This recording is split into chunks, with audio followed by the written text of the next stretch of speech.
been to hundreds of restaurants all over the world, and every single time I have no idea what to order. Well, today, that's not gonna be an issue, as we're testing restaurants that specialize in one item only. First up, pancakes. Right, let's get into this. This is a banoffee and marshmallow pancake. Let me just try this. He's obviously very excited at the idea of this monstrous pancake. Right, is this gonna taste like marshmallows? Oh my God, it is. Get a little bit of that on here.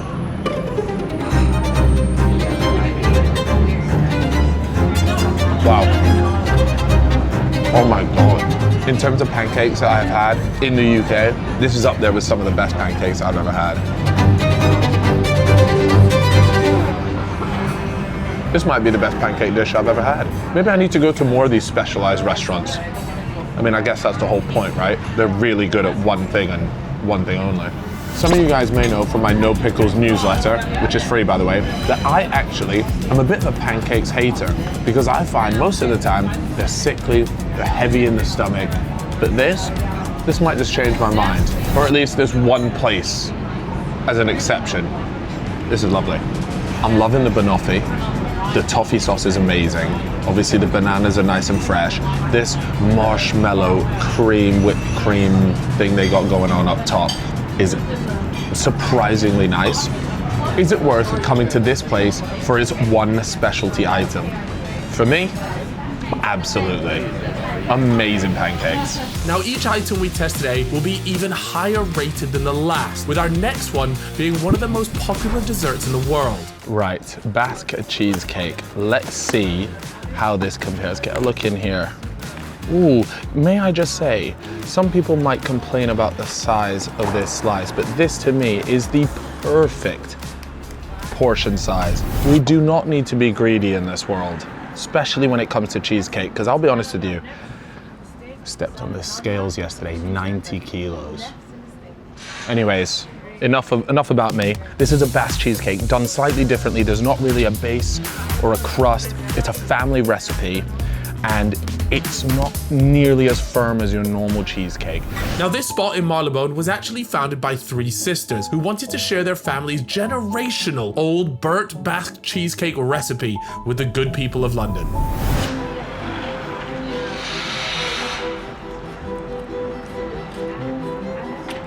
Oh, that is very nice. Now, I've previously had a Basque cheesecake, and I'll be honest with you, I'm not its biggest fan. I think I'm happy to go on record and say I prefer a New York style cheesecake, but this is really light and refreshing. This is the best Basque cheesecake I've ever had. Now, it's not the best cheesecake in general I've had, but I think it's important to make that distinction. If Basque cheesecake, which is very niche, is your type of thing, I would say you have to come and try it here. To answer the original question, would I come here for this specific Basque cheesecake? 100% yes. Would I come here if I was just a general cheesecake lover? For me personally, it's probably a no, but that is entirely a personal opinion. We honestly need to find an excuse to go back to New York. I don't know what it needs to be, but we need to go back. Why don't we just go there for the next spot? It's a bit long, that. Come on, let's do it.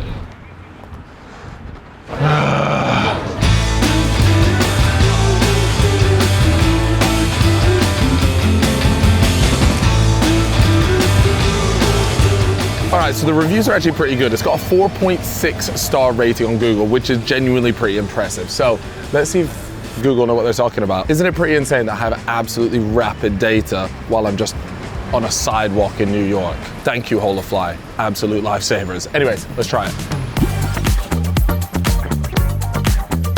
Whoa.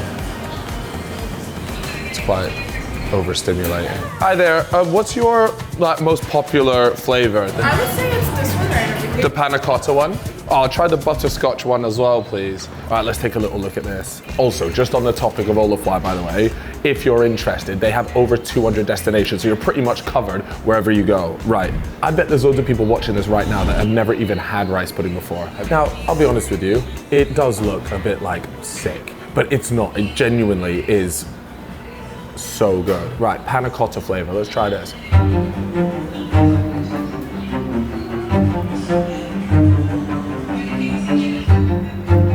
That's unreal. I don't think I've had a better rice pudding than that. Also, the Whole of Fly plans are monthly plans and they cover over 160 destinations. So pretty much wherever you're gonna travel, you're sorted with an Whole of Fly plan. The texture is perfect. It's not too sweet and too sickly.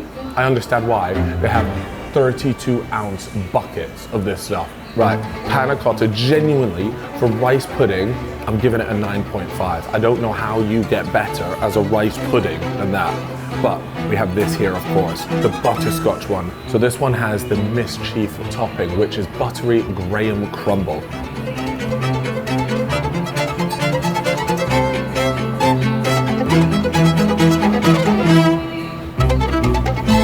Now, look, Whole of Fly is so clutch. They have this always on benefit, which means you get an extra backup 1 gigabyte. Hold on, I need to take one more bite to make a judgment on this one.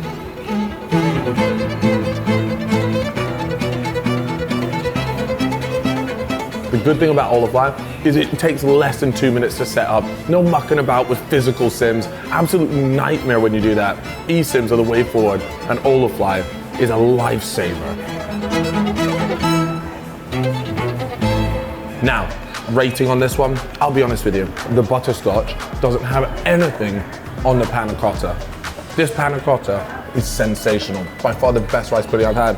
I'm giving that a 7, this 9.5. Use code Calfreezy to get yourself 5% off all Whole of Fly eSIMs and 10% off Whole of Fly plans for the first 12 months. If they bottled this up and sold it on the streets of London, it'd be more popular than every drug imaginable. This is the future. Now, just like that rice pudding, I love mac and cheese. There's a spot claiming to be the best in the business. Let's see if that's actually true. What's the most popular one? Everything is popular. Everything is popular? Would you say you make the best mac and cheese? Yeah. The best, yeah? What's the secret? You can find it. No worries. All right, you're not willing to tell me the secret. Hey, it's a competitive market, the mac and cheese business.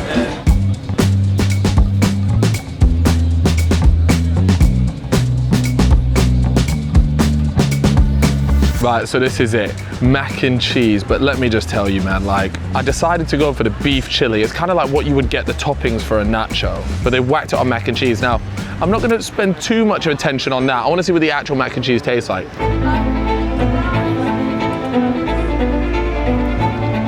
I must say that the actual cheese itself does taste very plasticky type of cheese. It's cheap cheese. I don't feel like, oh my God.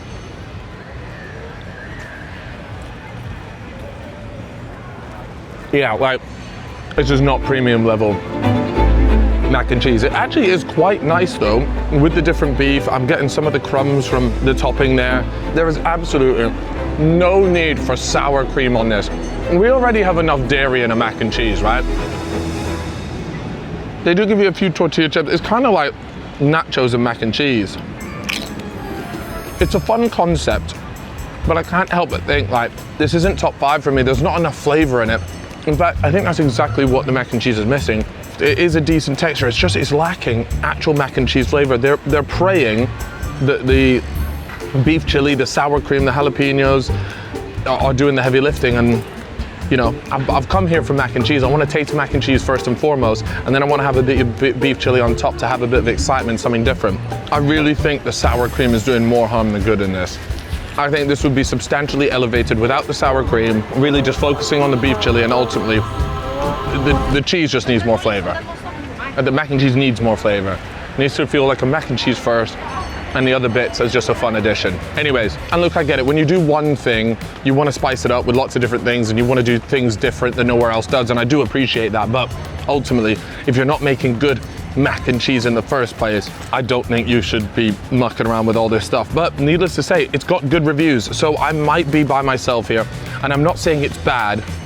It's just, if your whole thing is mac and cheese, your goal should be the best mac and cheese in the world. And they're not there yet. Does this place do mac and cheese specifically really well? Not for me. It's not there yet. Is it a fun gimmick? I suppose so. And if you've got a craving for mac and cheese and something a little bit different, then it'll do the job. It's not bad. It's just nowhere near the standard you would expect for a place that specializes in mac and cheese.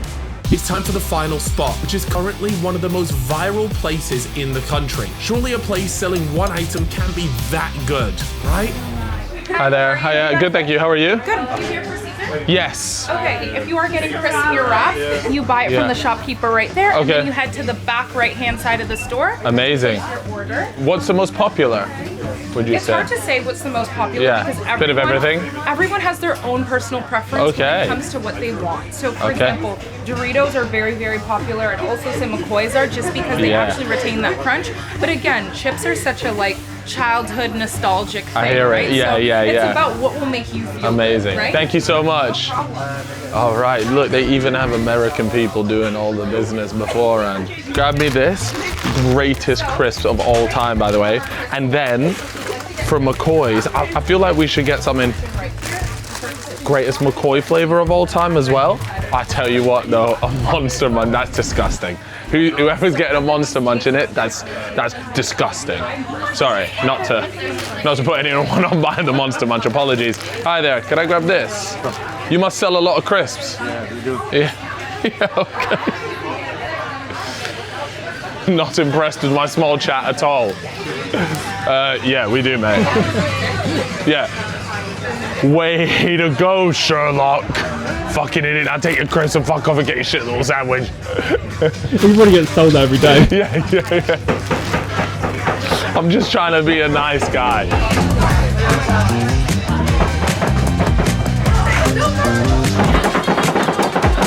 Here it is. This place specializes in chicken Caesar wraps. Now, this was actually created because a TikToker made a video saying there's no good places in London that do a chopped chicken Caesar wrap. And so Caesar stepped up to the plate, and actually, I've just come back from America, and it reminds me exactly of the bodega style places that they have there where you've got all your food, your drinks, but then in the back, they've got somewhere like a little deli, somewhere making the food. Anyways, we're here to see if this lives up to it. So we've got two different types. As you can see, I went for two different crisps.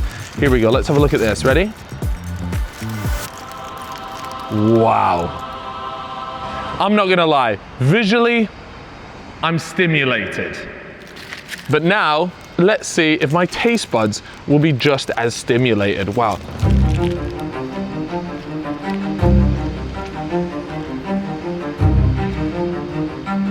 God.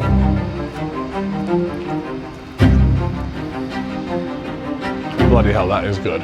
You know what I love is crisps in something like this. It's such a good idea. It's such good texture. It adds like a bit of a novelty thing to it. You can kind of make it your own. No littering, not around here. Too many rich people here. I'll end up, that'll cost me £10,000 if I end up littering. Let me get another bite here.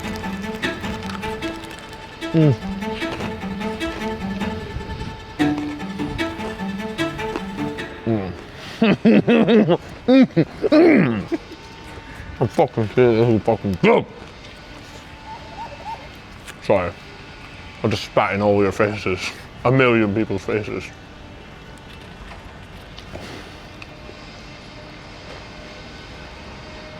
This has got me fucking hyped. I don't taste my packet of crisps as much as I thought I would. I've got a question. Do you reckon they put the whole packet in? I paid for the whole packet. They better have put the whole packet in. Where's my extras? Is there a bag of the rest of my crisps? No. I'm gonna say this with chest.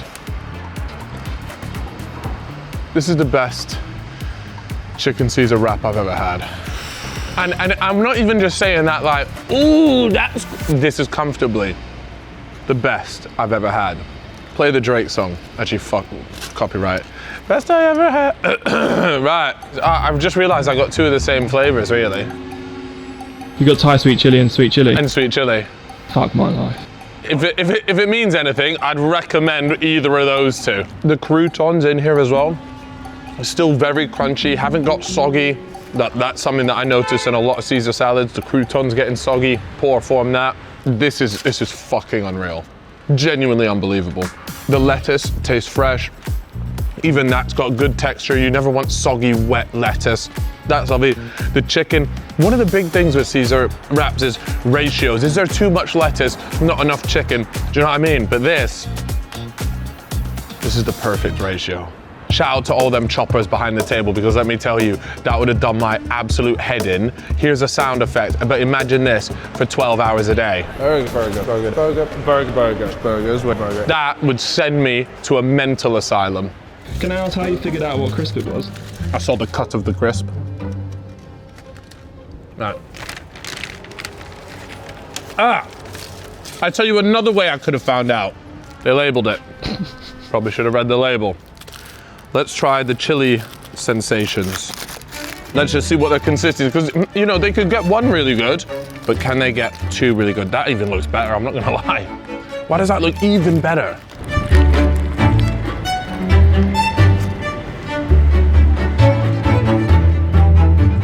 Okay, the crisps in this one, there's a bit more flavor from the chili sensations, which by the way, one of the greatest crisps to ever be made of all time, but it doesn't hold the texture nearly as well as the McCoy's. So if I was to make one recommendation for when you visit there, I would go for the McCoy's, because you just get more crunch. If you prefer crunch, if you're texture over flavor, get the McCoy's. So, are they the best at their specific food? For me, it's a yes. I've said it. This is the best chicken Caesar wrap that I've ever had. Shout out to Caesar. Spelt kind of weird and funny. What a treat. What a treat.